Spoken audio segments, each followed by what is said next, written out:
Hello for another video of your tutorial.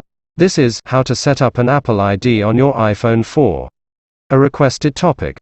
Before we proceed, and if you're new to this channel, I hope you hit the subscribe button below if you like topics related to this video or technology. And hitting the bell icon is a lot appreciation.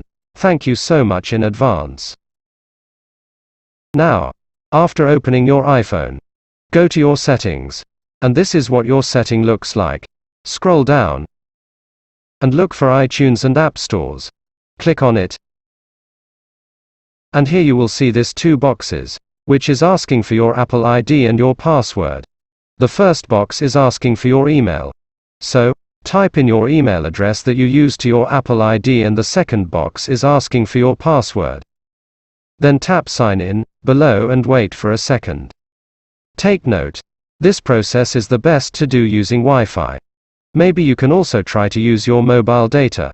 But for me, it's the best to use your Wi-Fi. Okay. Here it's done and you're already signed in. Now I can download my desired applications. Actually, I am going to turn this automatic downloads to on. Thank you so much guys for reaching this part of this video. I hope you like this topic. Please don't forget to leave a thumbs up if you like this video. See you on my next video.